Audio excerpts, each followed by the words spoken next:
On my world.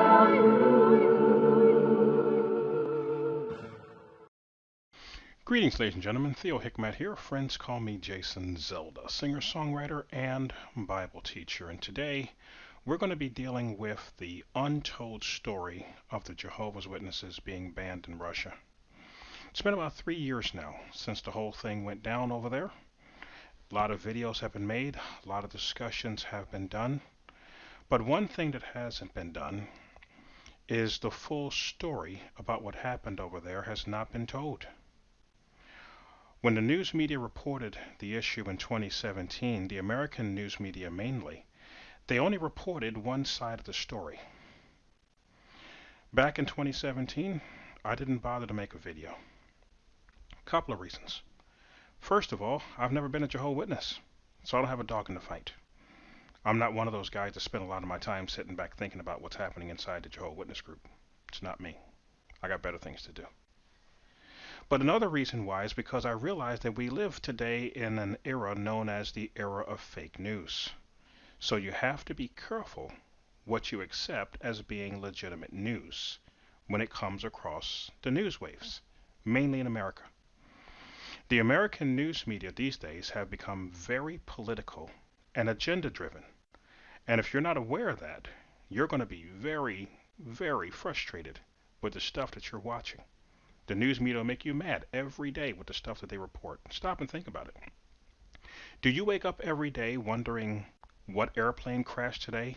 What accident happened? What house burned down? Who got killed? What bad things are happening in the government? Is that what you wake up thinking every day that you want to look forward to? But for some reason, the news media feels that that is news that people need to be told about. Every day. 24 hours a day with some of these networks. And if you spend a lot of your time with these networks, you're going to be frustrated, bent out of shape, hating your own country. That's what they do. It gives them ratings, keeping people upset and on edge. I have a whole section of this video set aside for dealing with the news media. But I want to deal with also what really happened over there. I've learned that if you really want to find out what happened over there, you're not really going to find out spending your time watching CNN or MSNBC. If you spend your time watching those networks, you're not getting the news. I had to go to many foreign news agencies in order to find out what's really going on over there, because they're closer to the action. They know what's really happening. And some of them are not agenda driven. They're just trying to tell you what's going on. So we're going to deal with it once we get to the portion on the press. But what we're dealing with now, as I mentioned, in 2017, the American news media only gave people one side of the story. They interviewed Jehovah's Witnesses, they interviewed Jehovah's Witness representatives, and they interviewed Jehovah's Witness leaders. And they reported what they were told. Thus, people walked away thinking that the Jehovah's Witnesses were unjustly treated by the Russians, that they were unfairly treated, that they were unfairly persecuted by the Russian government. It's been about 3 years now, a lot of research. And we're about to find out that if the news media would have told you both sides of the story, you would have seen that the Jehovah's Witnesses actually were the ones at fault, not Russia. The Jehovah's Witnesses were the ones who provoked the whole thing. And when there could have been a peaceful outcome to the whole thing, the Jehovah's Witnesses didn't take it. They chose to go a route that they knew would get them in trouble with Russia. And I am of the conclusion that the leadership of the Jehovah's Witnesses wanted the Jehovah's Witnesses to be punished, whether it was being imprisoned or whether it was being banned. The greater the punishment, the greater pat on the back they were going to give themselves, because they had an agenda. They had a reason for wanting this to happen. Now, a lot of people watching this video, you're probably watching me for the first time. I want to let you know, my name is Theo Hikmat. Friends call me Jason Zelda. I'm a singer-songwriter. I've never been a Jehovah's Witness. Not once. Never been to the Kingdom Hall. Nothing. But I have researched their organization for decades. I'm not the only one. There's quite a few that's done this. And what I want to do is I simply want to give you an easy to understand way of understanding who and what the Jehovah's Witness group is before we get into why they were banned. Before a person joins the Jehovah's Witnesses, they have individuality. You can wear your hair how you want to wear your hair. You can dress how you want to dress. You can talk how you want to talk, and you can be friends with who you want to be friends with. You can watch whatever movies you want to watch and listen to whatever music you want to listen to. You are free. You can pursue whatever dreams you want to pursue, and you don't live your life in constant fear and condemnation. But once a person becomes baptized as a Jehovah's Witness, everything changes. Everything changes. Once you are baptized into the group, you set aside your individuality and you now choose to be part of a collective, a group of people worldwide that are choosing to think the same way, talk the same way, act the same way, dress the same way. Everybody has to be the same. Individuality is not tolerated. As a matter of fact, in this article here, it says avoid independent thinking. Independent thinking. Why is it so dangerous? The leadership of the Jehovah's Witnesses do not tolerate independent thinking. You either think the way you are told, or you're going to be punished. As I tell people, if the Jehovah's Witness leaders tell you to jump, you don't say how high. No.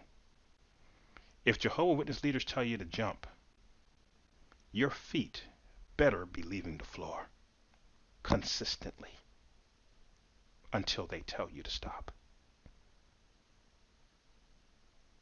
That's the kind of group that it is. If they tell you that you can't speak to this person anymore, you can't speak to them anymore. That includes friends and family. They don't care. If they tell you you can't do it, you can't do it. Once you are baptized into that group, you are a slave to that group.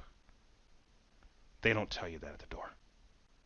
There's a lot that they don't tell you about the group when they're trying to recruit you. A whole lot.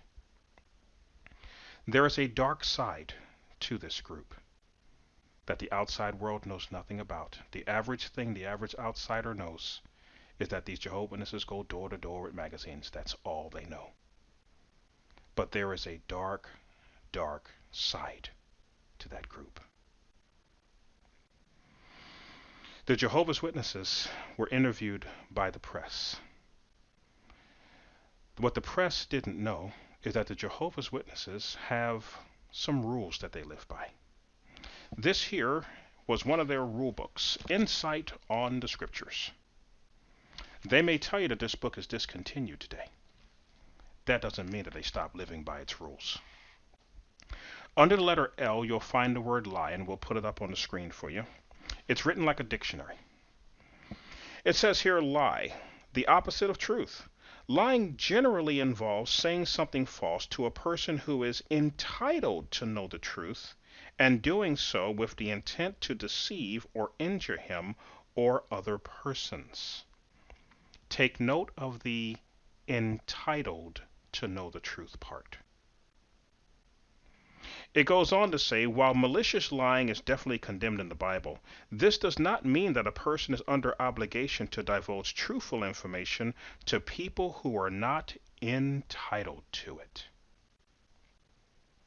Within the Jehovah's Witness group, they have an expression called, "You don't want to bring reproach on Jehovah's name." What that means in normal speak is, if anything happens inside the group that might make the group look bad, you'd better keep your mouth shut and don't tell anybody on the outside of the group. Because after all, you don't want to bring reproach on Jehovah's name. This Jehovah's name, by the way, for the members of the Jehovah's Witnesses, they are led to believe that their God, who they call Jehovah, and the organization or the leadership of the organization are basically sort of like interchangeable parts. You can't have one without the other. So they teach that if you are rebelling against the leaders, you're rebelling against Jehovah, their God. So therefore, if the leaders tell the members to do something, to the members, it might as well be God telling them to do it. So they do it with that kind of fervor. That's why I say, if the leaders tell them to jump, you will see feet leaving the floor consistently. Because they believe by listening to the leaders, they're listening to God. What the news media doesn't understand, though, is that if the Jehovah's Witnesses had told them the truth about what happened over there, and what the Jehovah's Witnesses did to Russia, that caused Russia to, number one, label them as an extremist group, and then, number two, ban them. If they told the media the truth, that would bring reproach on the group. So they just hid the truth and only told the media what they wanted the media to report. And the media was far too obliged to do exactly what the Jehovah's Witnesses said, because the news media in America had an agenda when it comes to Russia. They still do in the year 2020. And we're going to talk about that when we get to the section on the media. They were more than happy to make sure that the people never got Russia's side of the story. So let's get down to what really happened over there. The Jehovah's Witnesses have a weapon that they use. They've used this weapon since the 1930s. It's commonly called the letter writing campaign. On the surface, doesn't sound that bad, until you realize how it can be used as a weapon. The way the mail is supposed to work, you send off a letter, it goes to the post office, it gets processed, and then it gets delivered. It goes to the post office, it gets processed, and it gets delivered. It's a very smooth running machine. You can usually get your mail within a week, anywhere in the world, for the most part. It's very smooth the way it works. But when the Jehovah's Witnesses do their letter writing campaign, it gums up the works. The way the letter writing campaign for Jehovah's Witnesses works is this way. Let's say there's a country that the leadership of the Jehovah's Witnesses don't like, and they want to punish that country. So what they'll do is they'll tell their members, the brothers in insert country here are being persecuted or mistreated or some variation of that theme. So we want to write some letters to insert person, insert government official, insert building address. We're going to write a letter to this address in support of the brothers in that country. Now remember, when the members of the group are told to do something by the leaders, they must obey or they'll be punished. So what happens then when you have a group that boasts 8 million members who decides they're all going to write to the same address at the same time? What happens to the post office in that area when overnight they are flooded with letters, but they can't deliver them because the person on the receiving end doesn't want them? They never asked for the mail from Jehovah's Witnesses. They're not going to receive mail from Jehovah's Witnesses. They're going to reject the mail from the Jehovah's Witnesses. They're not going to accept it. But the mail keeps coming in, and it keeps coming in, and it keeps coming in, to the tune of hundreds of thousands of envelopes of mail a day that cannot be delivered. So where's the post office going to put it as it begins to reach the 500,000 letter mark, million letter mark, 2 million, 3 million, 5 million? Where are they going to put all that?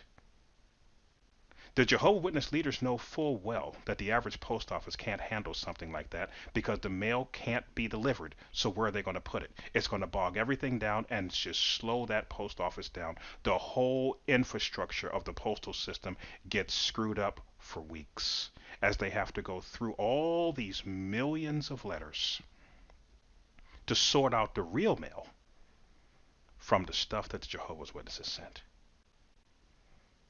And not every country has the highly sophisticated postal system like America does. You could end up bogging up their postal system for a very long time. This is a weapon that they have used against countries since the 1930s, but it goes unreported in the press. About 20 years ago, they did it to Russia. And Russia wanted to find out, who are these people? And why did they do this? You got to understand something. To Russia, America's a foreign country. And these Jehovah's Witnesses are listening to a foreign leader over in New York that's telling them what to do. So to Russia, this is an outside power influencing people within their nation to disrupt their infrastructure. They want to know who these people are and why they're doing this. Who knows how much damage was caused by their so-called letter writing campaign about 20 or so years ago. People who needed their letters and documents and things received at a certain time couldn't get their stuff because the Jehovah's Witnesses had clogged up the system for who knows how long with their so-called letter writing campaign. It's like a baby having a temper tantrum. Didn't get their way, so fine, we're going to flood your mail system and make you pay because they're upset that this government didn't do what the Jehovah's Witness leaders wanted them to do. Now, I don't want you to think that Russia was targeting the Jehovah's Witnesses. It's not the case. They're not the only ones to investigate the Jehovah's Witnesses. Whenever there's a country that investigates the Jehovah's Witnesses, they always find out the same things. Let me give you an example. The British government, they investigated the Jehovah's Witnesses somewhere around, 2014, 2015 or so. What did they find out? They discovered that the Jehovah's Witness elders keep a database. Whenever there is a person in their congregation that commits a sin that they feel guilty about, just like a Catholic will go to their priest and confess, a Jehovah's Witness will go to their elder and confess. And that elder will write down everything in detail. Mainly if it's a sexual thing. They will write down every single thing, and they want to know every little itty bitty thing that happened in the bedroom. And they'll write it all down. When the government of Britain discovered that they have these databases, they also learned that within these databases were people who confessed to crimes, murders, rapes, child molestation, and more. But none of these people were ever turned over to the police. Because after all, that would bring reproach upon the group. So they hide the people within the group. Russia was paying attention to this because they are having the same issue in their country. When the government of Britain demanded that the Jehovah's Witnesses turn over their databases to the authorities so that they could find out who these criminals are and have them face justice. Remember I told you at the beginning of this video that the members of the group are required to obey the leaders of the group? They're not allowed to think for themselves. No independent thinking. When the government of Britain told them that they had to turn over the documents, the elders in England contacted the leadership in New York and asked them what they should do. The leadership in New York told them, by no means are you to turn over the documents. Instead, you are to destroy them and make sure that the government of Britain does not get the documents. Because after all, if those documents got out, it would bring reproach upon the group. Even though it's against the law to destroy those documents after the government asked for them, these elders did it anyway. Because in their religion, the law of the world means nothing. They answer to their leaders, as far as they're concerned. They don't answer to the police. They don't answer to governments. That's why they won't salute your flag or say the Pledge of Allegiance. The only allegiance they have is to their society. When the government of England discovered that they had destroyed these documents, a few things came to their understanding. Number one, criminals have learned, you want to hide from the law? Become a baptized Jehovah's Witness, and they'll protect you. The elders know who the criminals are, but the congregation doesn't. They're never told. The criminals know. You can hide in the Jehovah's Witness group. It's the last place anybody would ever think to look. Why? Because they have this squeaky clean image. That's why. This facade, this mask that the group wears.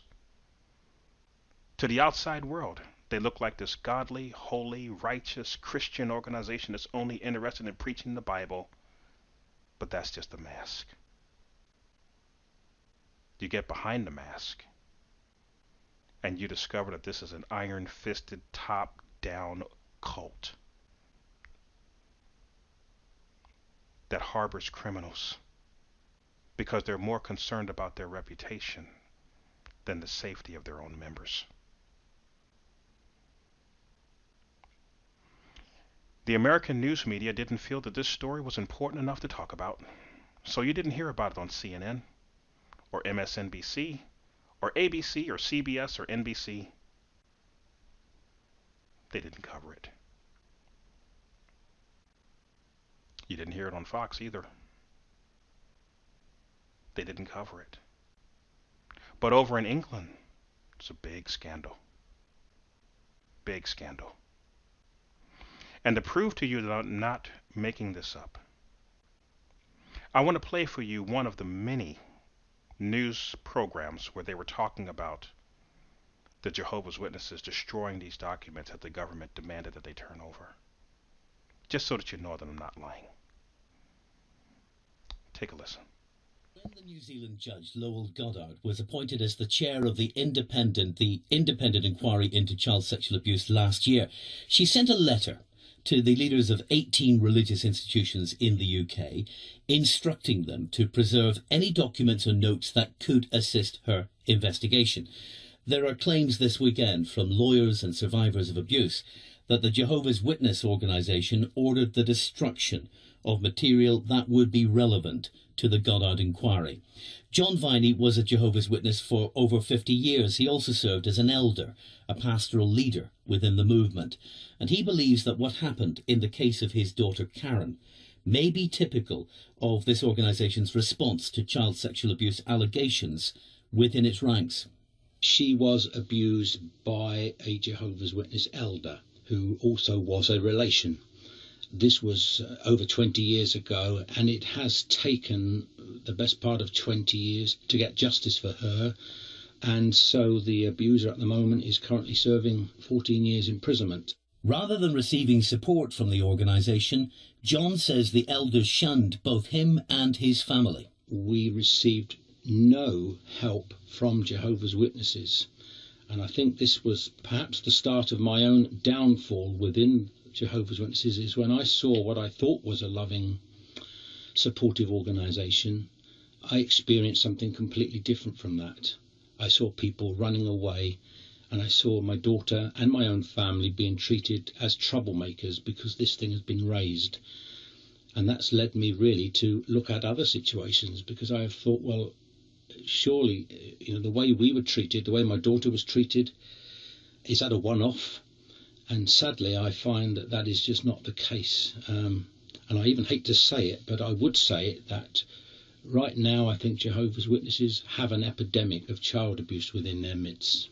In Karen's case, did they cooperate with the police with the investigation in any significant way?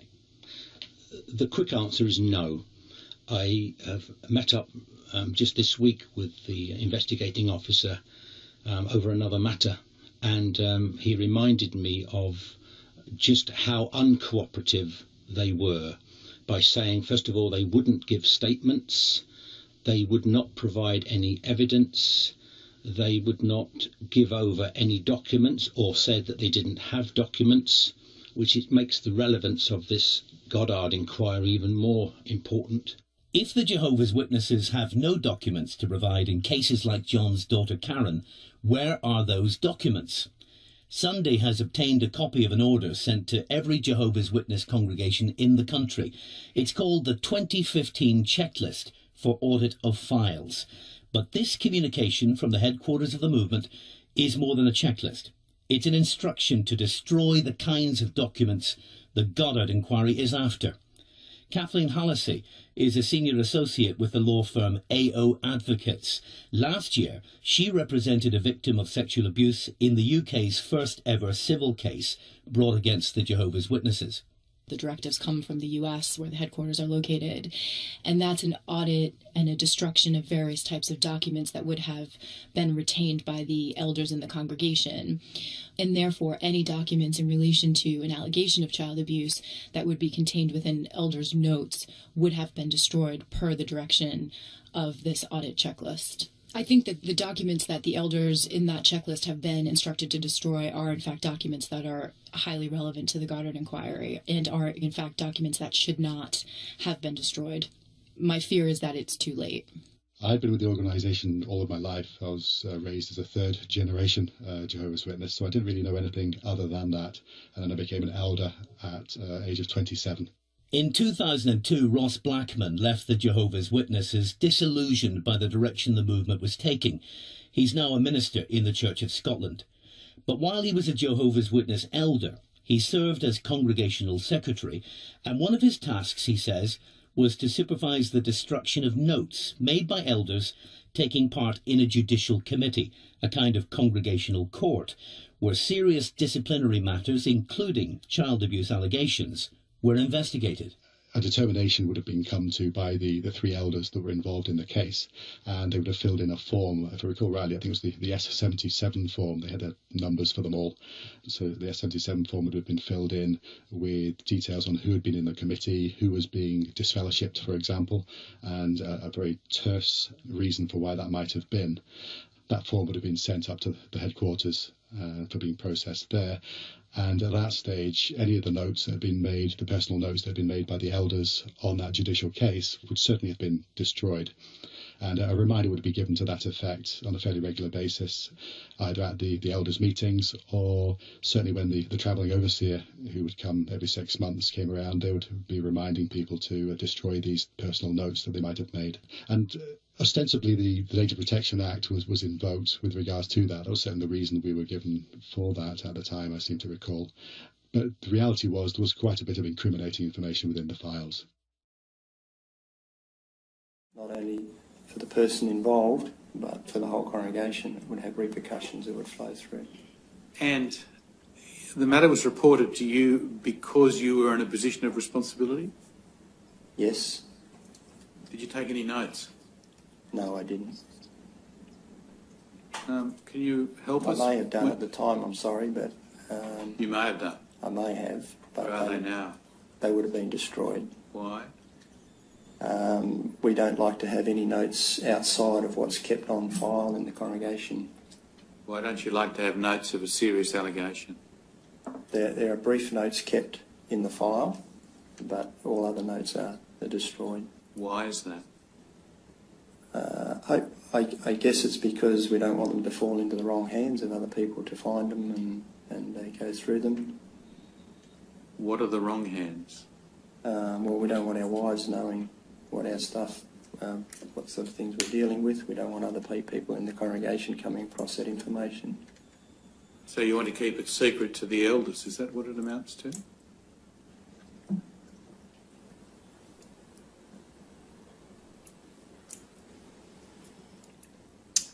I don't know about secret, but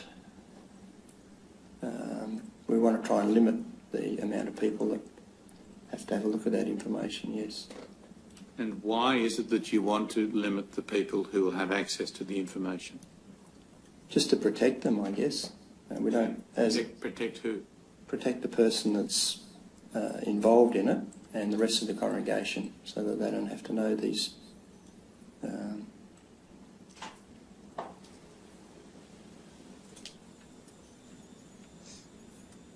don't know. It's just the protocol that we've had, and so we'll just follow that information.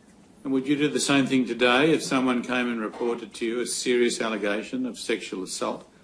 Would you destroy any notes? Yes, that's our practice. And what about telling other authorities? Are you aware of your obligations if someone tells you of a serious allegation of sexual assault?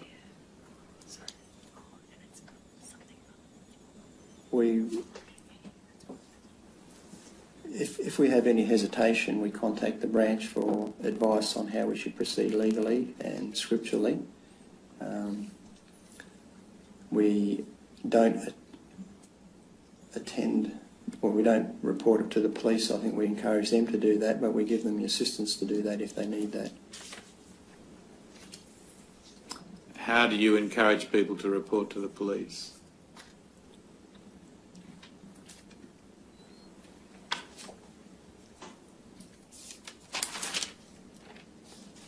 My understanding is a little bit unclear because I've never had to do it, so I'm not fully aware on the process, but if it did come to me, I would be just saying, this is a matter that you need to talk to the police about, or the legal authorities, and pursue it that way. So now you see, I told you the truth. In Australia, they also decided to investigate the Jehovah's Witnesses, and what did they find? Same thing. Another database. More criminals hiding inside the group that were never turned over to the authorities. When the Australian government demanded that they turn over the database, nope, they won't do it. The leadership of the Jehovah's Witnesses, who are called the governing body, was told to appear in court and answer for why it is that they're hiding these criminals in the group. Pedophiles mainly. Why? But what happened? The majority of the governing body refused to show up. Only one of them came, but only by way of closed-circuit TV, not in person.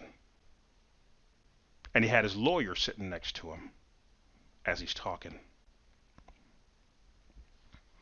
Now, for those of you who are Jehovah's Witnesses, let me take a little side road here, and we'll get back on the path in a moment. You are told inside your group that this governing body speaks for Jehovah, and that no other religion does. They tell you that in their books, in their talks, in their speeches, everything. So let me show you what the governing body member Jeffrey Jackson had to say when he was asked directly under oath. This is him, first of all, being sworn in. So I want you to see, this is your governing body member Jeffrey Jackson being sworn in.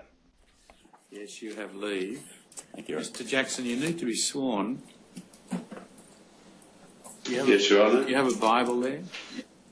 I certainly do. Would you take the Bible in your hand, please, and repeat after me?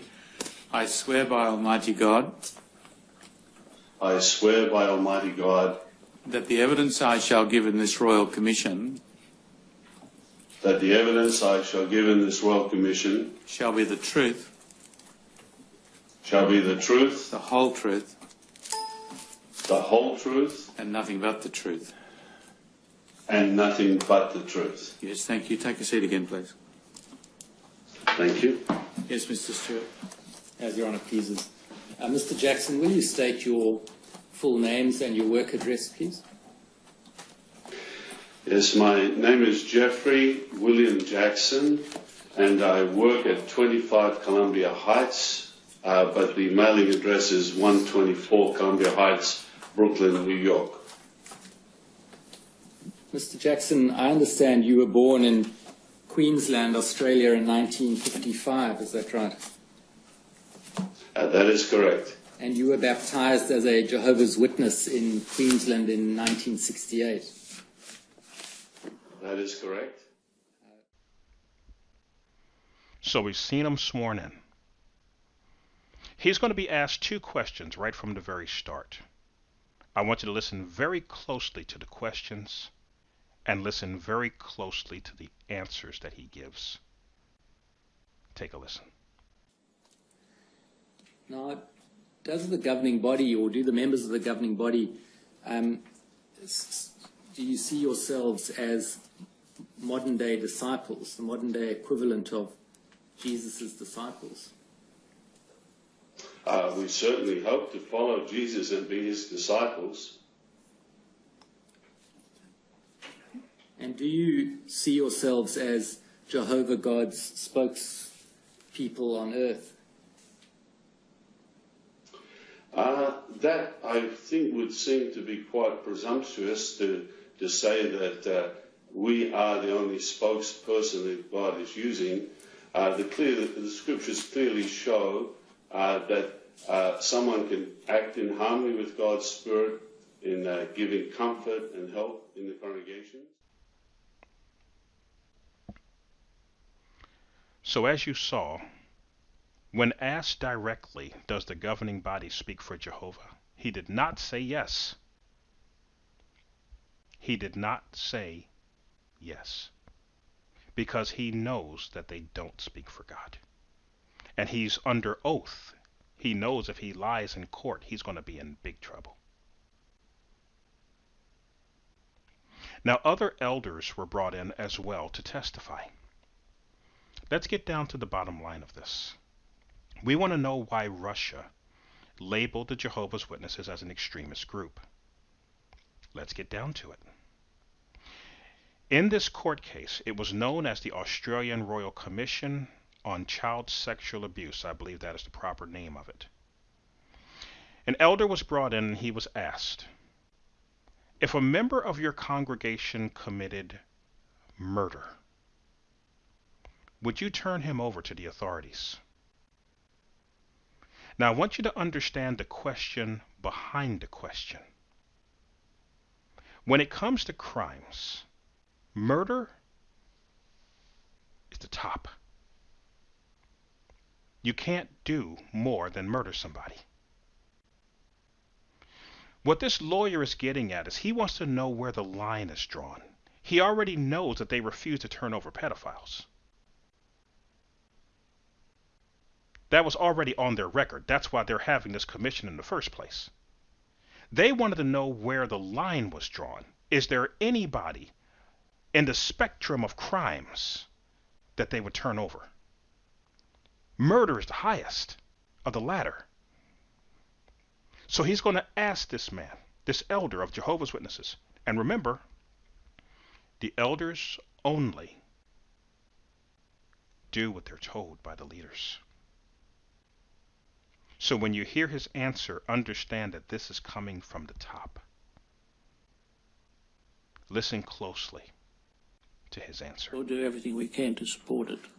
If a different crime, to take the most extreme murder, if you were told that a member of the congregation had killed someone else, would you report that to the police? We would encourage the person to do that. Would you do it yourself? No, I would try very hard not to. Not that I would try very hard not to, but I would encourage the person continually to do that. That's a decision that they need to make. Well, what if the person wasn't prepared to go to the police, but they told you that they saw the killing happen? What would you do? Am I being asked on the present day circumstances? Yeah. Yes, I would take the action of ringing the branch and getting some legal advice on that. Do you have any knowledge? You're living in Queensland, aren't you? Yes. Do you have any knowledge of the law or legal obligations to report knowledge of crimes at all? Not really, no. So as you heard, he acknowledged they would not turn over a murderer. Murder is the top. If they're not going to turn over a murderer, they're not going to turn over a rapist. They're not going to turn over a thief. They're not going to turn over a child molester. They're not going to turn over a man that beats his wife. You don't get higher than murder. Now, I told you they get their word from the top. I've already shown this in an earlier video of my Hidden from Jehovah's Witness series. This is a letter from the governing body, dated December 24th, 1992. An elder had written to the Jehovah's Witness leadership because a member of his congregation had come to him and acknowledged that he had committed several murders. The police are trying to find out who murdered these people. This criminal decided he's going to join the Jehovah's Witnesses because that's the last place the police would ever think to look. He goes to the elder and tells the elder what he did. The elder turns around. Remember, they're not allowed to think for themselves. What's the natural reaction for a person if you've discovered that somebody's murdered somebody? Call the police. Not a Jehovah's Witness elder. When a crime goes down with a Jehovah's Witness elder, their natural reaction is call the leaders of the group and ask them, what should I do?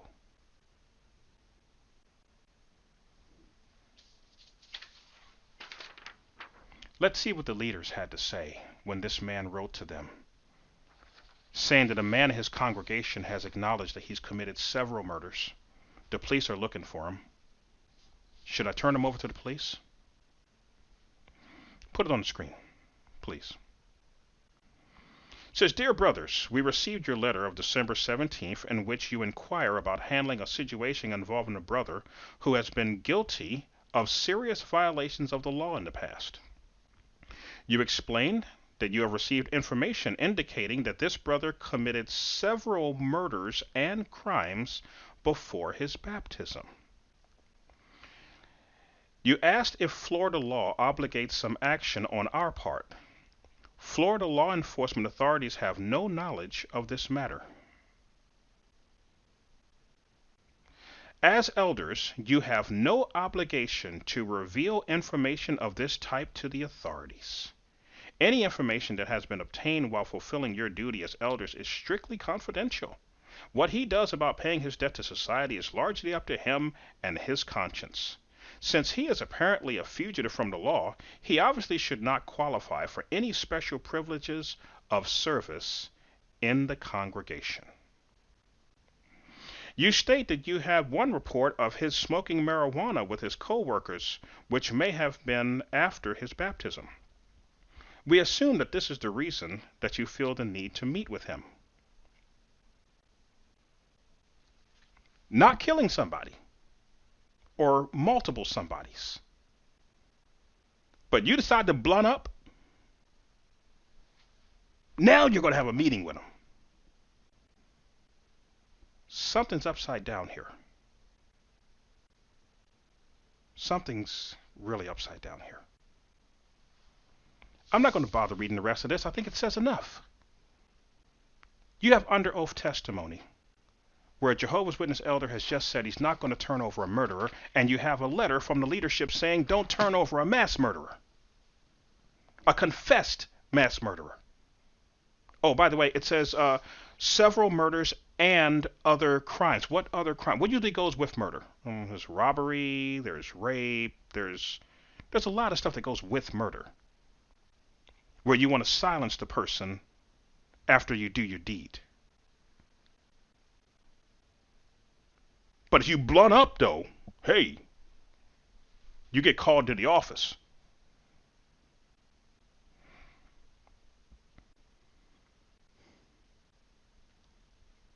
And you wonder why they were banned?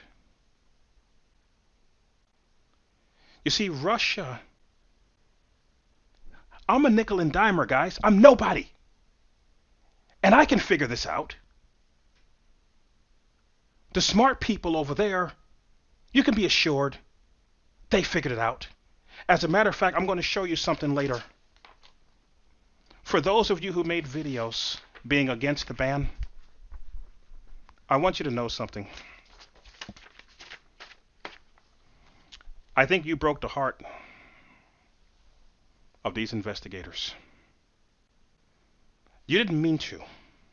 You were only reacting based upon what the American news media told you. And they only told you half the story.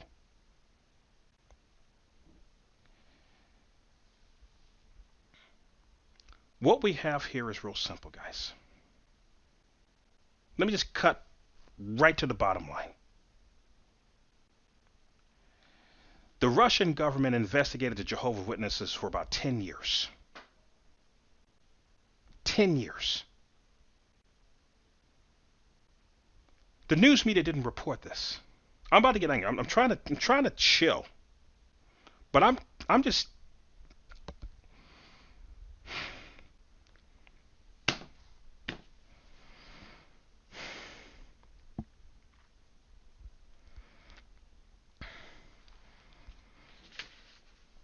I got here an article from the Vanguard. Remember, I had to go to foreign news sources because the American news media is full of crap. The Vanguard, they told us what the Russian authorities found out. Look at what it says here. Put it on screen, please. Vanguard is a newspaper. But let's see what it says here. It says here, Russian court bans Jehovah's Witnesses as extremists. Moscow. Russia's Supreme Court ruled on Thursday that Jehovah's Witnesses was an extremist organization and must hand over all its property to the state, Russian news agencies reported. Interfax news agency quoted Sergei Cherepanov, a Jehovah's Witness representative, as saying that the group will appeal its decision in the European Court of Human Rights. Now look at what it says down here. I'm sorry for the big blank space in the middle, but they had a big commercial there and it didn't print. I just printed it out as a blank. But look at what it says underneath. It says, we will do everything possible, he said. Russian authorities have put several of the group's publications on a list of banned extremist literature, and prosecutors have long cast it as an organization that destroys families, fosters hatred, and threatens lives. After 10 years of investigating the Jehovah's Witnesses, seeing what this group does, and how they lie, and how they make a mockery of the Word of God. I don't care what you think about Russians. On this, they got it right. 3 things. Jehovah's Witnesses destroy families.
Sorry about that.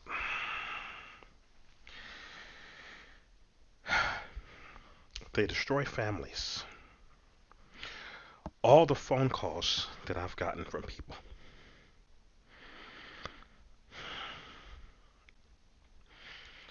whose families won't speak to them anymore because of this group.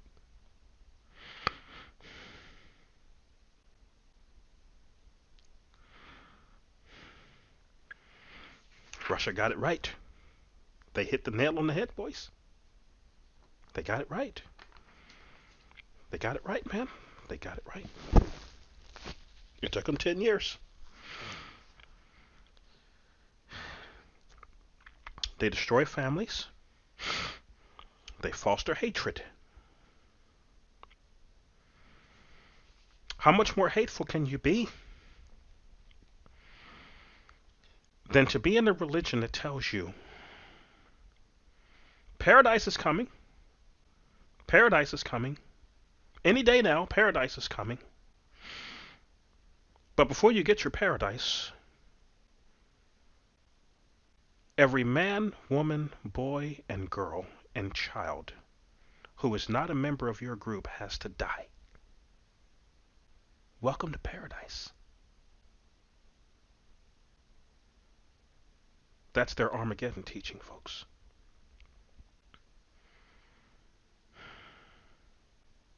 Russia got it right. How much more hateful can you be than to draw pictures in your magazines and books of people dying in the most horrendous ways, buildings burning, churches being destroyed, mainly churches that have crosses on them. And then they have pictures of Jehovah's Witnesses at the same time just smiling as if everything is just fine. No love for their fellow man.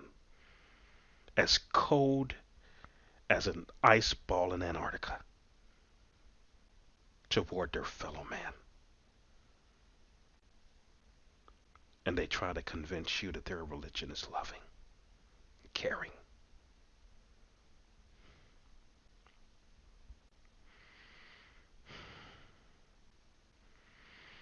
And the third thing that the Russian government said is that this group threatens lives. Their blood transfusion policies goes against Russian law. When you go in to see a doctor wants you to be well. They want you to be well. If they know that you would be well if you just had a little blood added because you lost some blood. Yet you have Jehovah's Witness elders who come in shoving Watchtower literature in the doctor's face. From Watchtower people who don't know jack about this issue. And that doctor's got to sit there and watch that person die.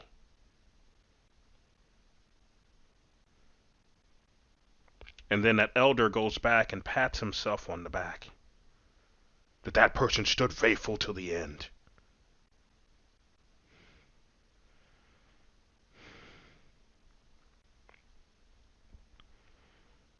You killed them. That's how God sees it. That's how my God sees it.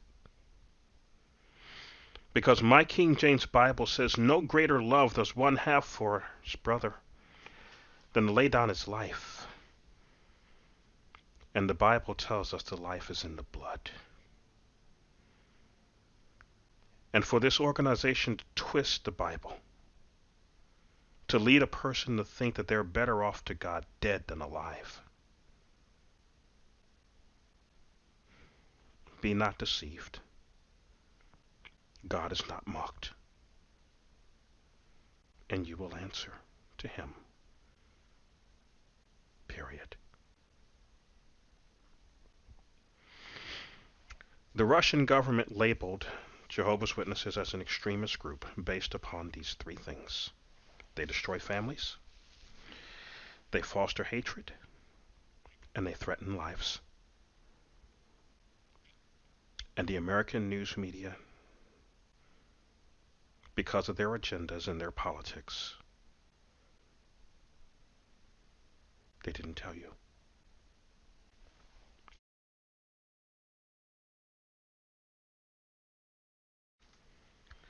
The religious news service I believe it's April 2017, April 20th, 2017, the Religious News Service writes this. Excuse me. Put it on the screen, please. It says Russia's Supreme Court formally banned Jehovah's Witnesses as an extremist organization and ordered the state to seize its property in Russia, according to Russian news media. The court, after 6 days of hearings, ordered the closing of the group's Russia headquarters and 395 local chapters on Thursday, April 20th. Listen closely. The Interfax news agency quoted Justice Ministry attorney Slavina Borisova in court as saying the Jehovah's Witnesses pose a threat to Russians.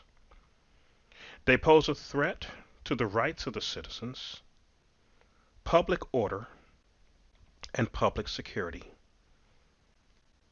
she told the courts. Borisova also said the Jehovah's Witnesses' opposition to blood transfusions violate Russian health laws.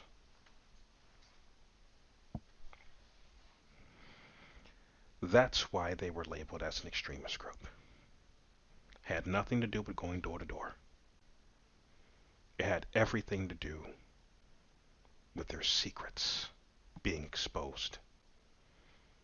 It took Russia 10 years to unravel the mystery. And once they saw the Jehovah's Witness group for what it was, they said this is extreme. What makes it extreme? Real simple. The Jehovah's Witnesses are on record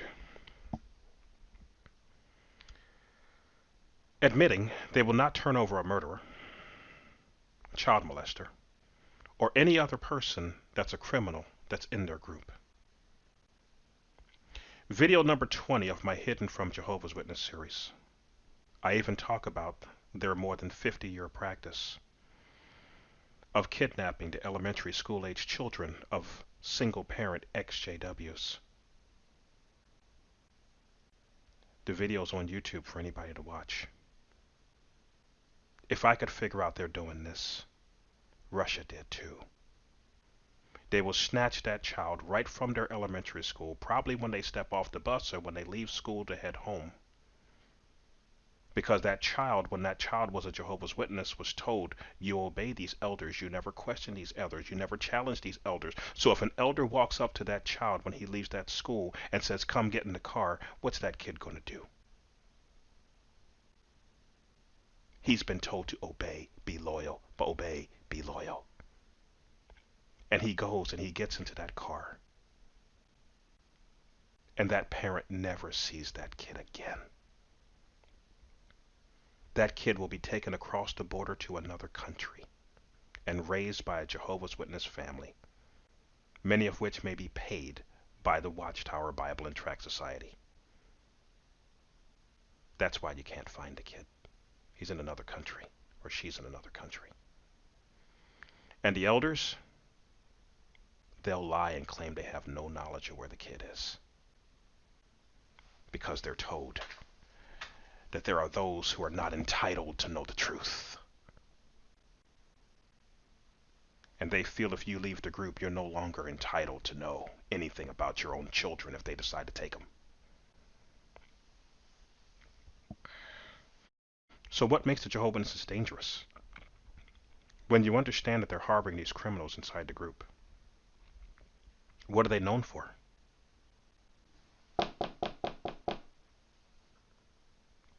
Knocking on people's doors, going into people's houses, wearing the mask of being a Christian, the wolf in sheep's clothing. So who is that person knocking on your door with Jehovah's Witness literature in his hand? Is he a rapist? Scoping out your wife, sir? Scoping out your daughter? Your son? Scoping him out? Is he a thief eyeballing your property to see what he can get his hands on later? You don't know. You have no idea. Is he a rapist eyeballing your wife? You don't know. And they're not going to tell you. And Russia said this group is a danger to our citizens. They're out there going door to door. And that person could be a murderer, a thief, a robber, a child molester, a rapist. And they don't want to turn these people over to the police because, after all, that might bring reproach on the group. Now,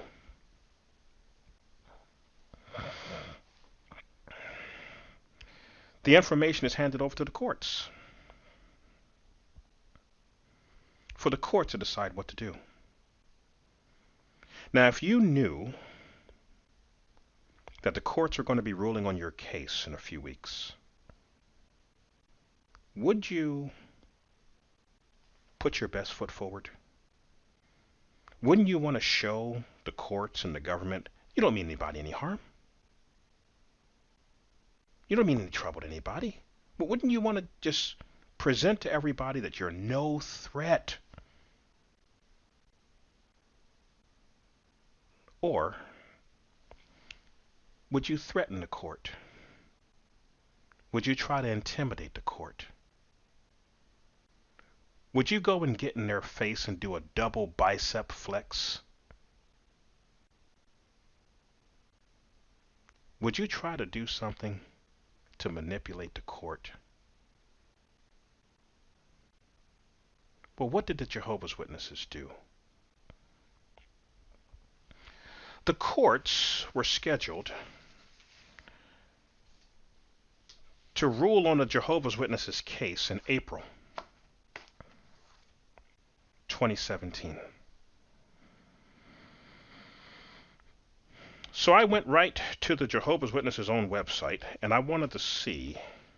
I was a little curious because I knew they had rolled this dice before, back in the 1930s. And about 20 years ago, they had rolled this dice again.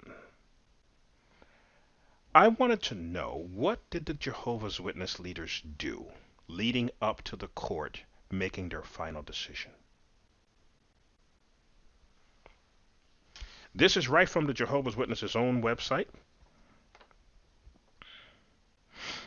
It says here, Jehovah's Witnesses display global unity during Russia letter writing campaign.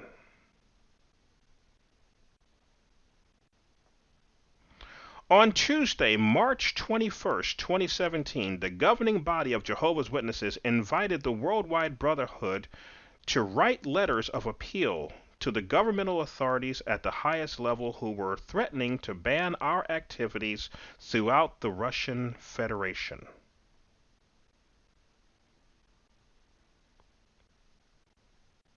What got them in trouble in the first place with Russia? A letter writing campaign. So weeks before the court was to give their final ruling on the Jehovah's Witnesses, they go and do it again. Do you really think they wanted a positive outcome? Do you really think they wanted a positive outcome? But it gets worse. Let's read the next one. Same Jehovah's Witness website. It says Jehovah's Witnesses mobilize global response to threat of ban in Russia. New York. Threatened with an imminent ban on their worship in Russia, Jehovah's Witnesses are responding with a direct appeal to Kremlin and Supreme Court officials for relief through a global letter writing campaign. The governing body of Jehovah's Witnesses is inviting the over 8 million witnesses worldwide to participate.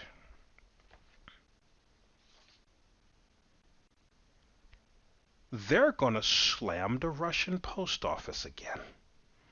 But this time, bigger than they did before. Now I'm going to show you the proof that this was not something done in ignorance. They did this knowing full well the damage they were going to cause. But before I get to that, let me read another article here. This is from the Spokesman Review. The Spokesman Review. It says here,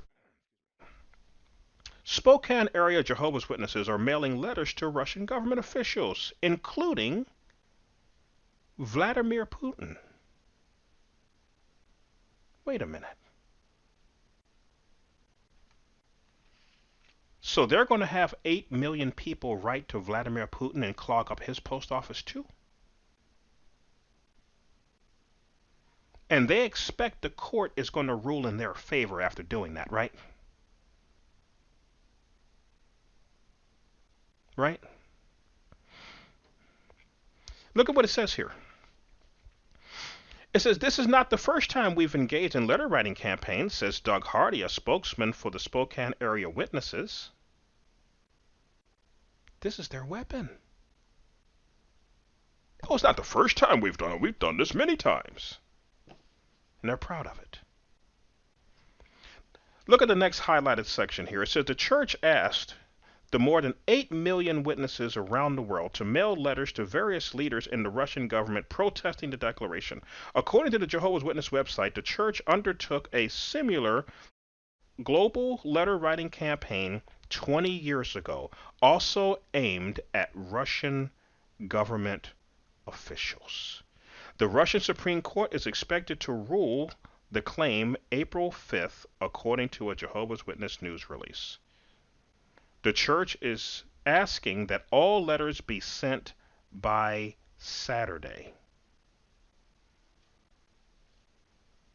The leaders have given their orders that every Jehovah's Witness, 8 million, according to their numbers, you had better have your letter in the mail by Saturday.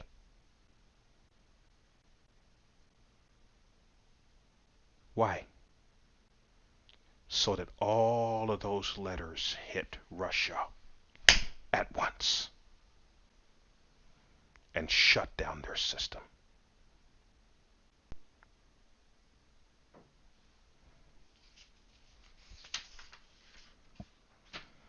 It gets worse. The Journal Gazette, supposed to be a straight down the middle newspaper, really. March 29th, 2017. Jehovah's Witnesses write Russia. The article is by a man named Paul Weich. Paul Weich works for the Journal Gazette. This entire article is encouraging Jehovah's Witnesses to write to Russia. Again, what happened to fair and balanced, unbiased reporting? They're encouraging the Jehovah's Witnesses to do this. Never mind the damage that it's going to cause. But there's something here that I want you to see. It says here, he wants them to write to the 6-member Russian Federation where appeals are being sent. And he puts the address here. So not only are they going to flood Vladimir Putin's post office, now they're going to flood the 6-man committee, their post office too.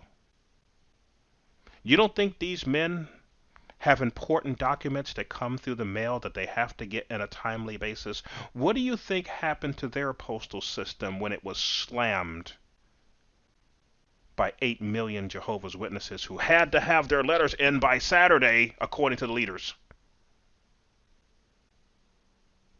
Do you think that helped the Jehovah's Witnesses win their case? Or did the Jehovah's Witness leaders know full well doing this was going to damage their case and cause them to be punished? But wait. Some of you have already seen it, because I got it highlighted on the page. Who is the guy who wrote this article that works for this Journal Gazette? It says here, Paul Weich is news librarian for the Journal Gazette. He was baptized as one of Jehovah's Witnesses in 1994.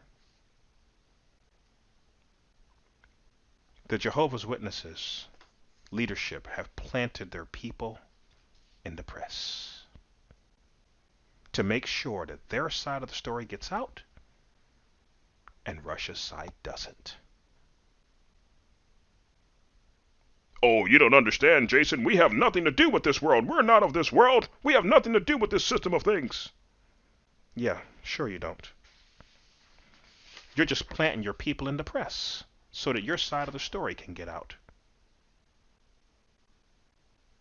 Because after all, if the truth was to get out, that might bring reproach on your group, now wouldn't it?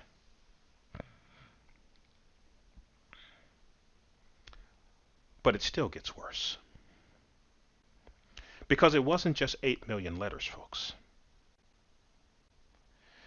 The elders get their marching orders from the governing body. The governing body gets their marching orders from the Watchtower Bible and Tract Society of Pennsylvania.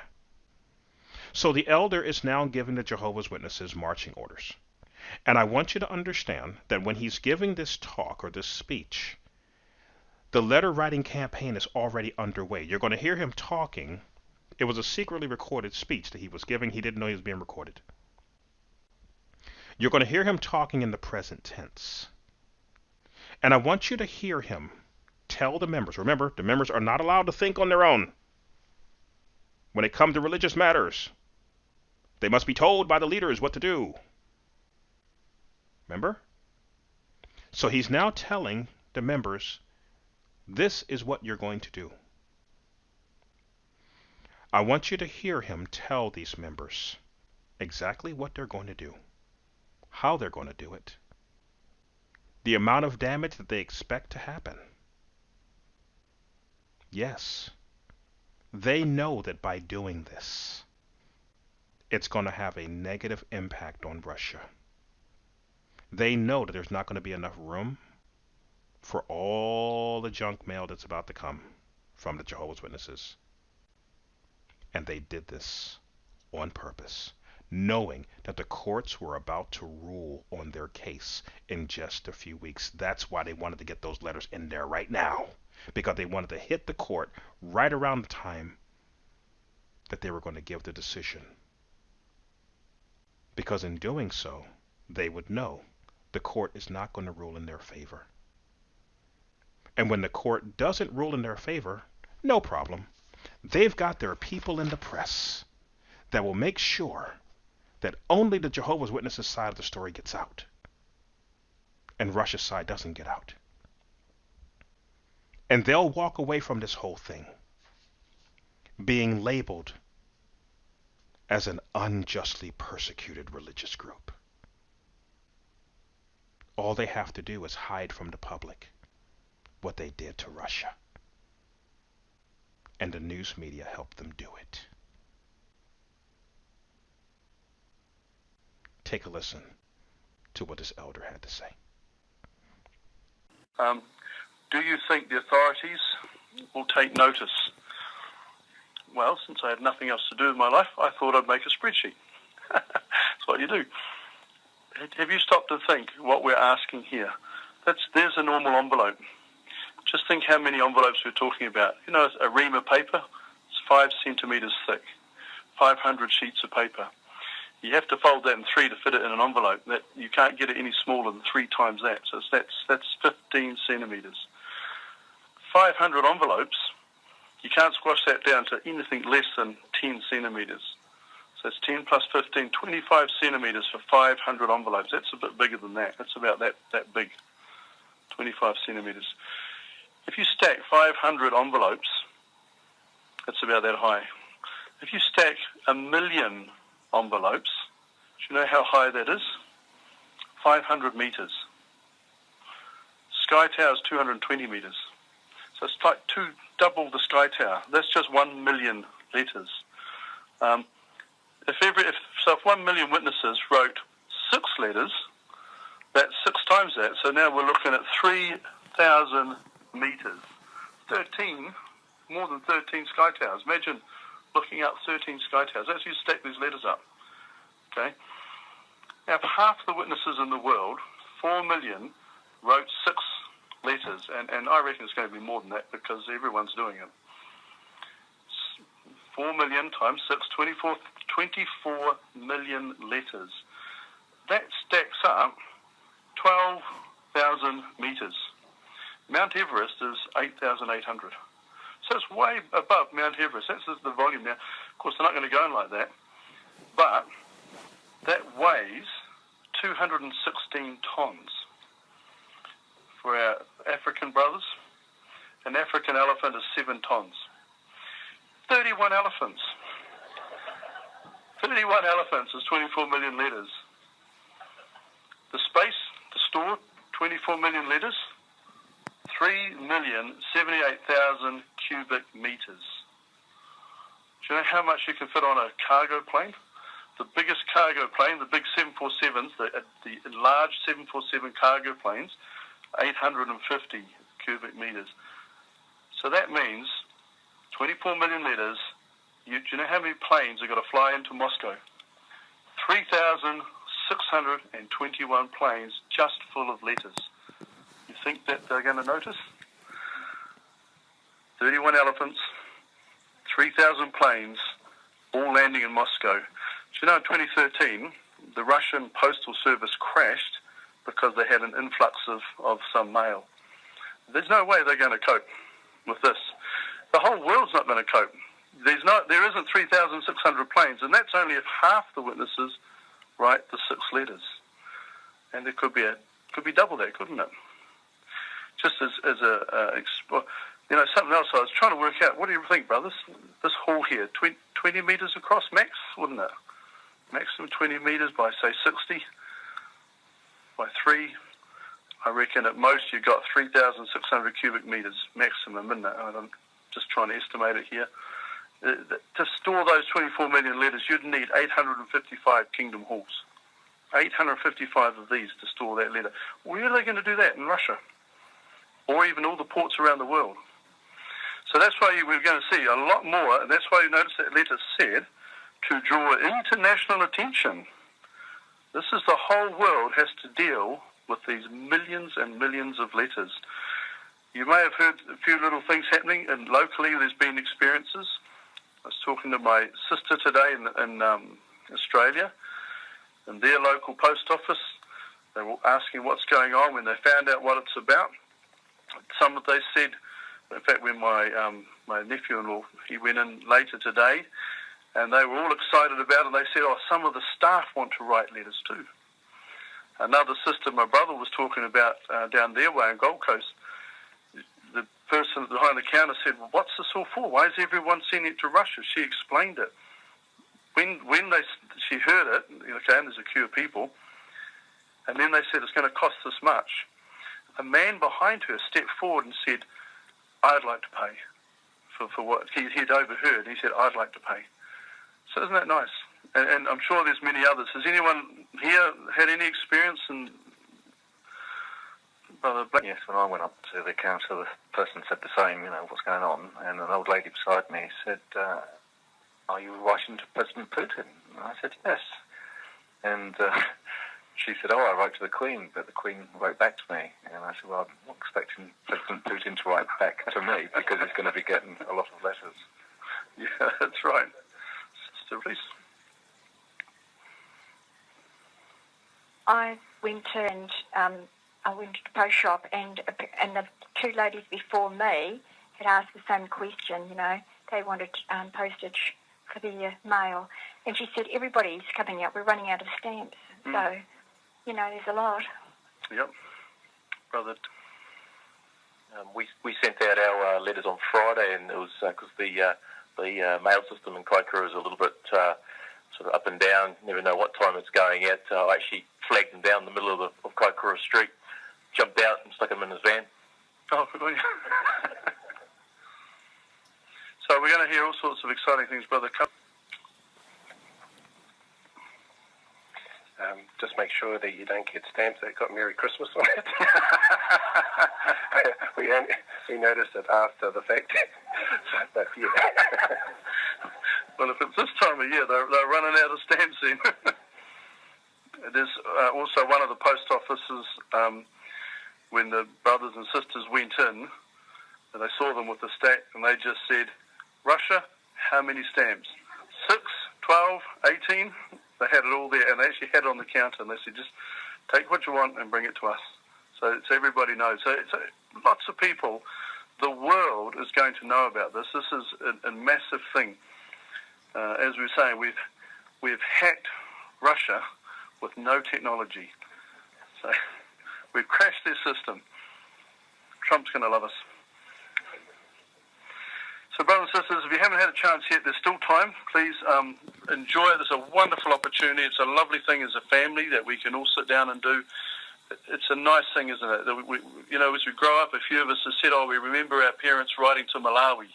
Remember that back in the 70s, wasn't it? And everyone wrote to Malawi. And now the children also invited. Everyone's invited. In fact, the letter said anyone associated with the congregation is invited to participate.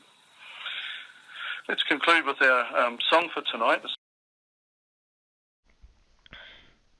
So let me ask you, now that you've heard that,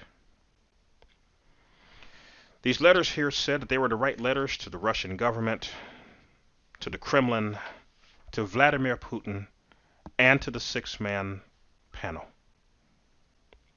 At least 48 million big, fat envelopes that could not be compressed anymore sent through the mail all at once to do the maximum damage to Russia's postal system. And they really expect that the court was going to rule in the Jehovah's Witnesses' favor after doing that? No. I am convinced that they did this on purpose.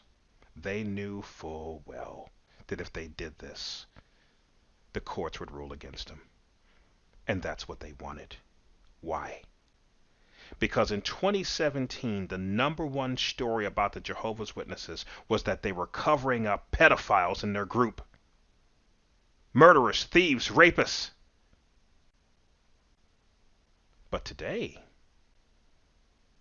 people are talking about, those poor persecuted Jehovah's Witnesses. Their stunt appears to have worked. And because they have their people in the press, when they told the story, they only gave the Jehovah's Witnesses side of the story. And it was so convincing that even ex-JWs who want to see the Watchtower fall so bad made videos in support of the Watchtower, saying that they shouldn't be banned.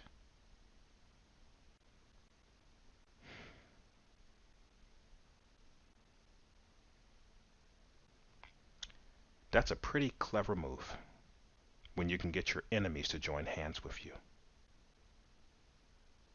by lying. Because while the Watchtower is holding your hand with this hand, they've got a knife in the other.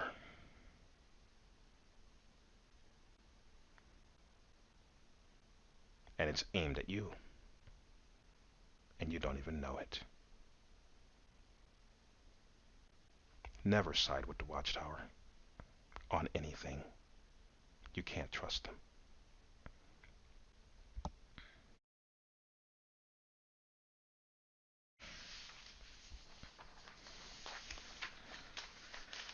So that's what happened over there. The Jehovah's Witnesses started the whole thing. They instigated the whole thing. The Russian government investigated them. They found out what this group was really about.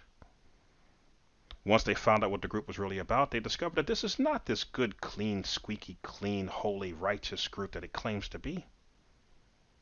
It's nothing more than a criminal enterprise posing as a religion.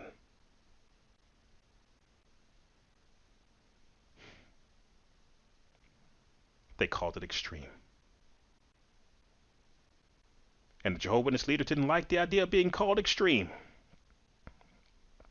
So they pulled out their weapon and fired it one more time at Russia as a way of flipping them the bird one last time.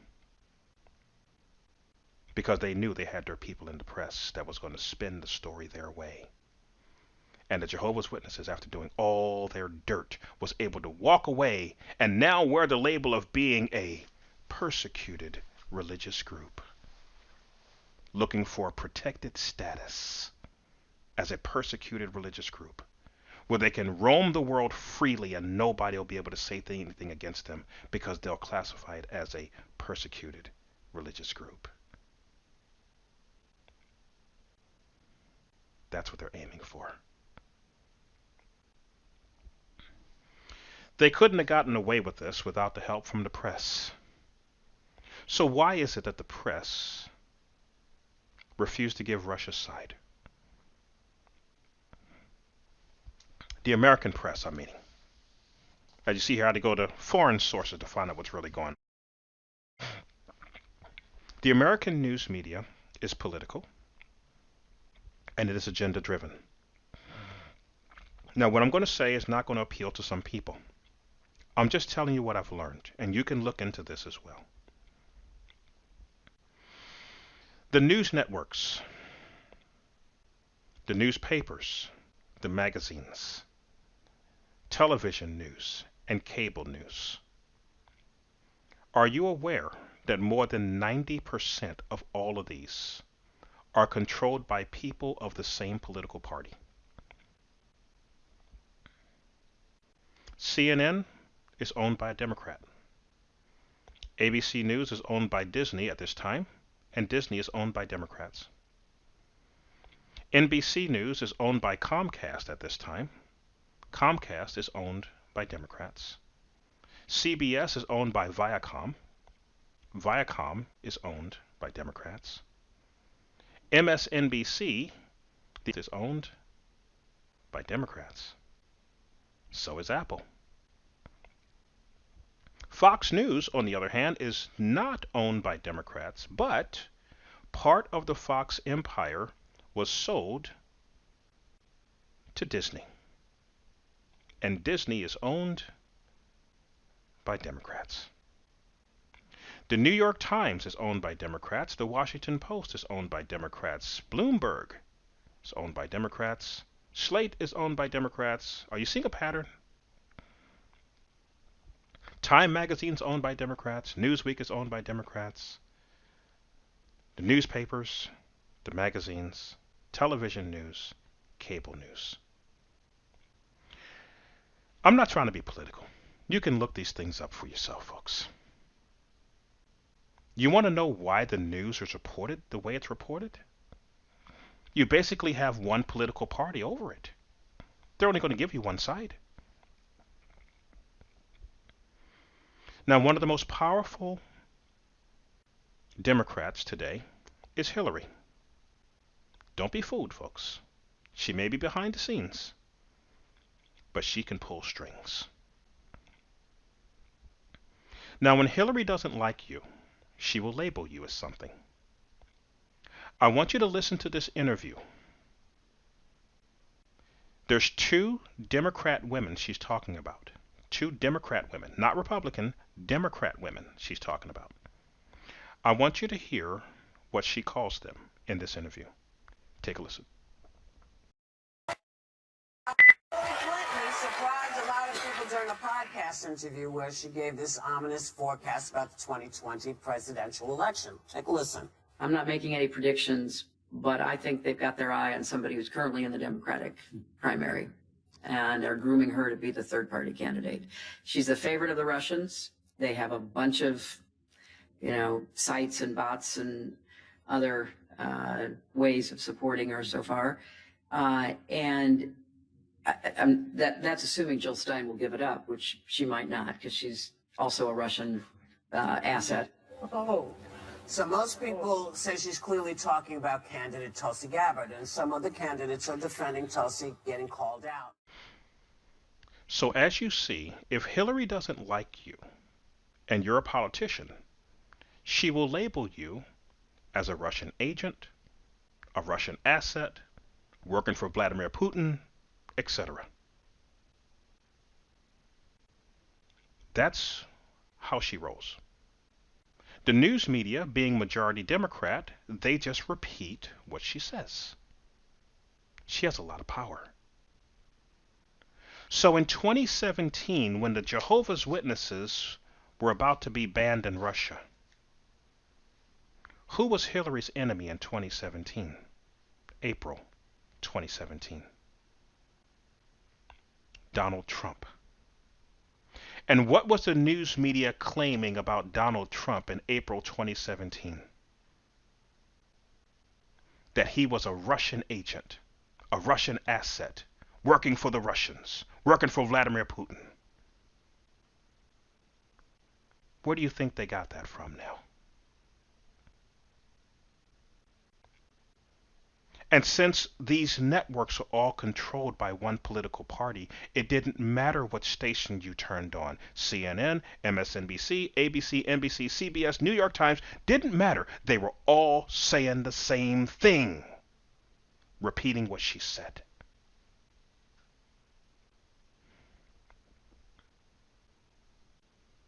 So why wouldn't they give Russia's side? It's real simple. They made it clear nothing positive about Russia is ever going to be reported in the American press.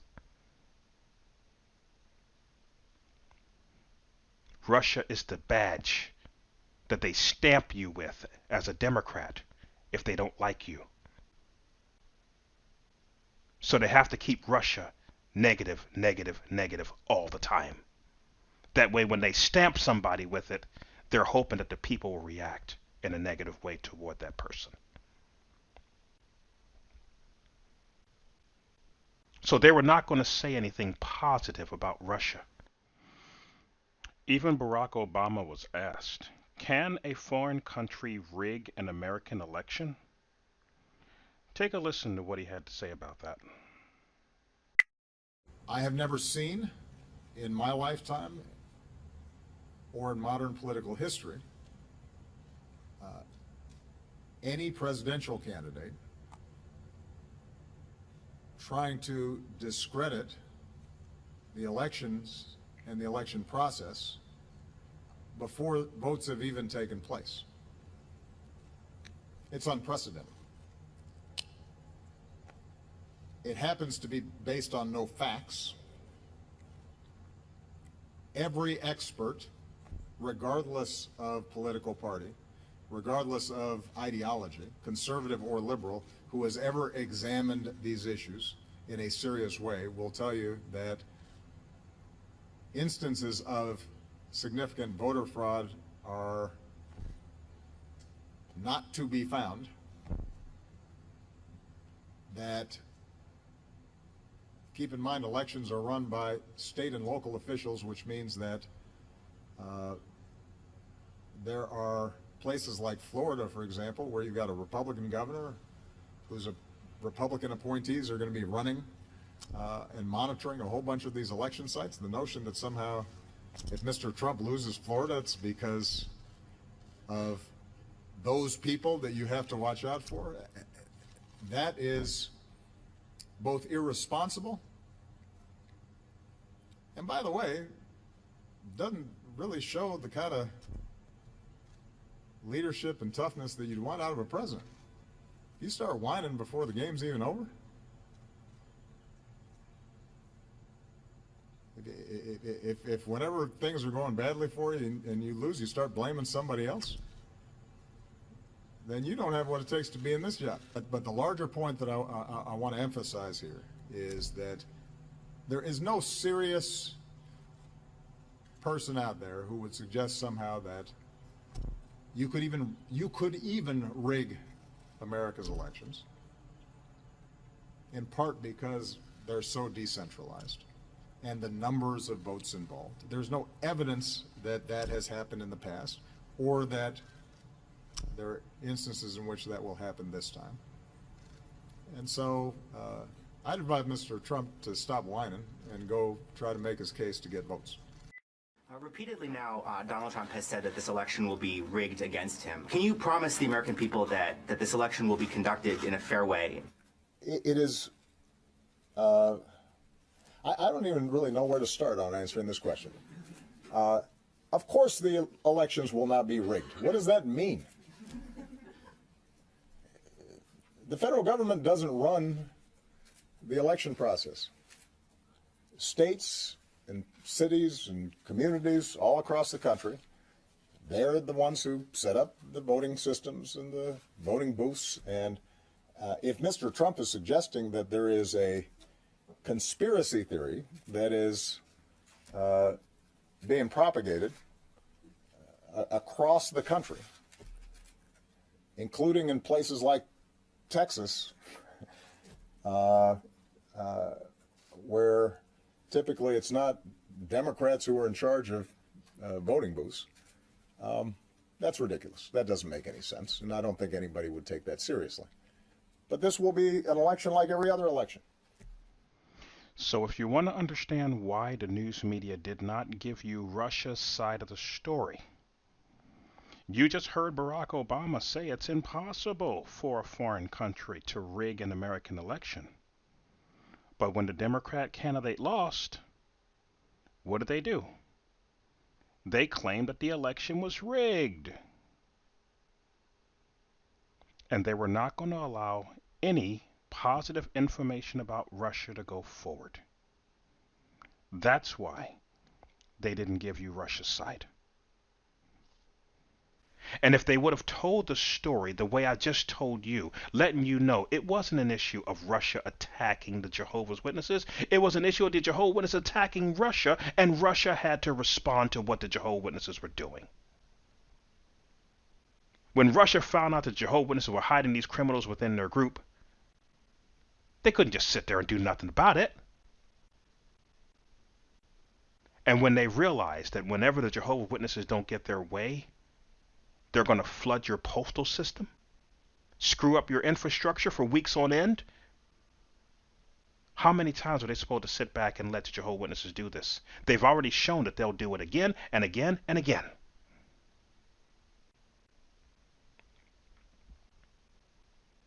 The American news media is not going to report anything positive about the Russians. So they only gave you the Jehovah's Witnesses side. That's my belief. That's my opinion, based upon the research I've done. And when you watch the news from here forward, I want you to understand, you're only getting one side, mainly when it comes to politics. Now, before I close this down, there's one more important thing to deal with. Some of you have seen video of Jehovah's Witnesses, Kingdom Halls, and other buildings being, raided. And you're told that these videos are from Russia, where Russian authorities are raiding these buildings. And they're coming with body armor and masks and guns in some cases and things like that. There's two things that you need to know. First of all, question everything you see. You know that the Jehovah's Witness leadership has put out videos where they portray that Jehovah's Witnesses are going to have their doors kicked in by people in body armor and helmets and guns. They make videos with these things in it. So the Jehovah's Witnesses leadership has body armor, helmets, and prop guns. They use them in their videos. So how do you know that the video that you see is really Russian authorities and not actually Jehovah's Witnesses in costumes? Their faces are covered. You can't see who they are. But let's say that it actually is Russian authorities going in with body armor and guns. Do you know that there's a reason why that they're going in with body armor and guns? Again, the American news media is not going to take the time to tell you this. But at least the BBC and Newsweek decided to cover the story. So let me give it to you in a nutshell. Because the video is getting a little long, I'll just cut right to the bottom line. The Russian authorities kick in the door of one of these Jehovah's Witness properties in Russia, and what do they find inside this building? According to the BBC and Newsweek, what they found in there, 5 Jehovah's Witnesses, anti-government propaganda.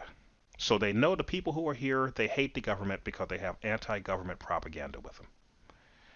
They find $7,500 in cash, hand grenades, and a landmine. This is reported in the BBC and in Newsweek. ABC, NBC, CBS, CNN, all the rest of them, they didn't feel that was important enough to cover because that doesn't fit their agenda. Now you got to ask the obvious questions. Number one, where'd they get that money from? Why is that much money sitting here in this building? Where'd they get it from? Even more importantly, where'd they get those weapons from? I don't even know where to go to get hand grenades and landmines. But they did. Could it be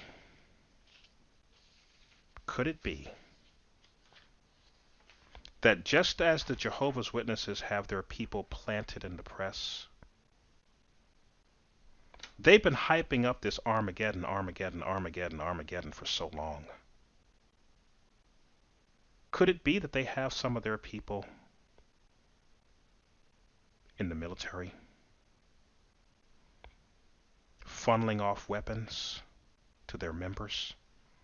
Because you know Jehovah's Witnesses don't really associate with those that are not members of the group. So if you have military weapons in a Jehovah's Witness building, they're with Jehovah's Witnesses. Most likely they got it from Jehovah's Witnesses.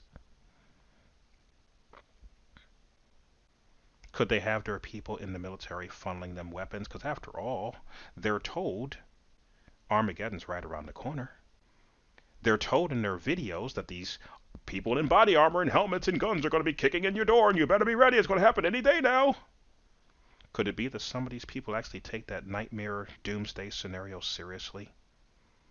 And they've been stockpiling weapons, getting ready for their Armageddon? Russia wants to know, where did you get these weapons? And where are the rest of them? And the sad part about it is the Jehovah's Witnesses over there are so blind to their leaders that they're willing to go to jail and get beat up rather than tell the authorities who gave them the money and who's giving them the weapons.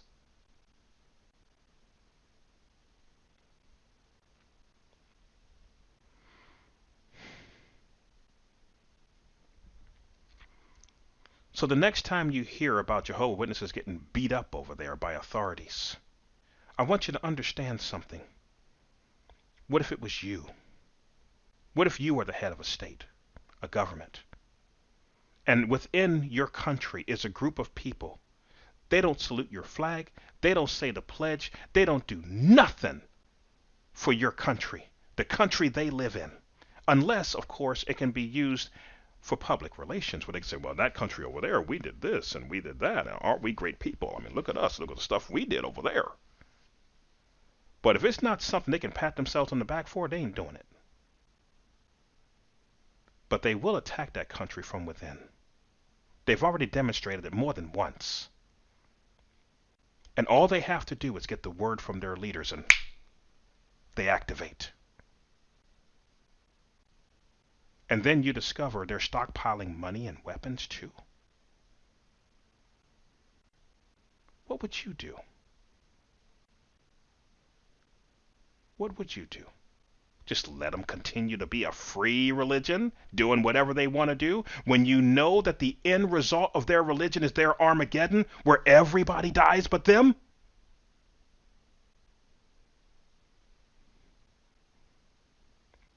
Or would you crack a few skulls to try to find out where the weapons are?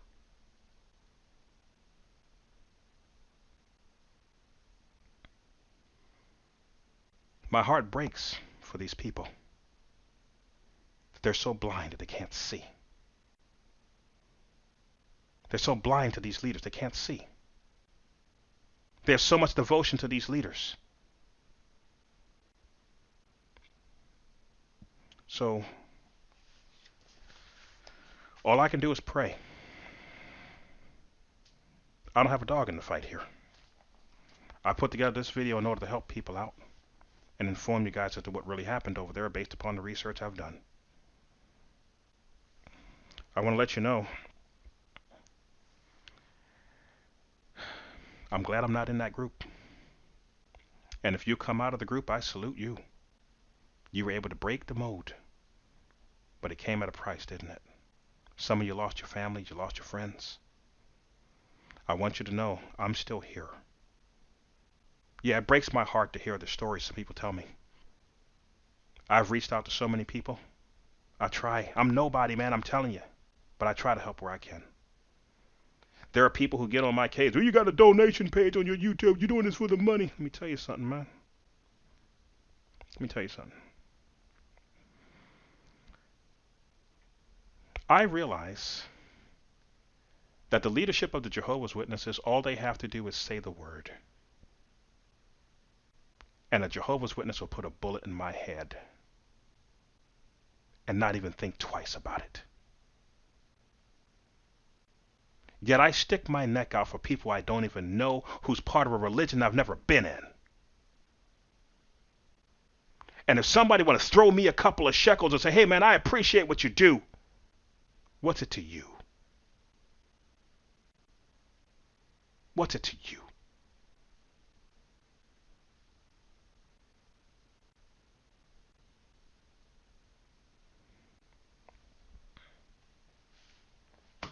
I'm done. What I would hope is this, guys. I don't want to leave you guys on a note like that. I'm a Christian, and I do not repent for being a Christian. I believe Jesus Christ is God Almighty in the flesh, who cared enough about us humans that he came down here to try to help us. And he died an awful death on a cross so that we humans wouldn't have to suffer the wrath of God, his Father. And only through Jesus Christ can our sins be forgiven. The Bible says God would that none would perish, but that all would come to repentance. Unlike the Jehovah's Witnesses, who can't wait for everybody to perish. The God of my King James Bible is different. If you've come out of the Jehovah's Witnesses, I want you to understand something. The Jehovah of the Jehovah's Witnesses and the Jehovah of my King James Bible is not the same God. The Jehovah of my King James Bible and the Jehovah of the Masons is not the same God. Same name, different being. And it breaks my heart that so many come out of the group hating that name so much they won't even read a King James Bible. I've had XJWs unfriend me on Facebook and stop speaking to me because they came out of the group and they hate that name Jehovah so much they went and joined some group somewhere where they hate Jehovah too. And because I don't go along with it, they just cut me off. And people ask me, why do I bother? I've never been a Jehovah's Witness. Why do I bother?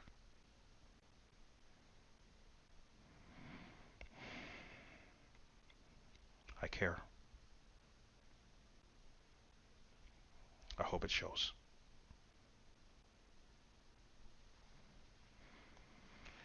I'm not sure how many more videos I'm going to be doing about Jehovah's Witnesses. I'm really not.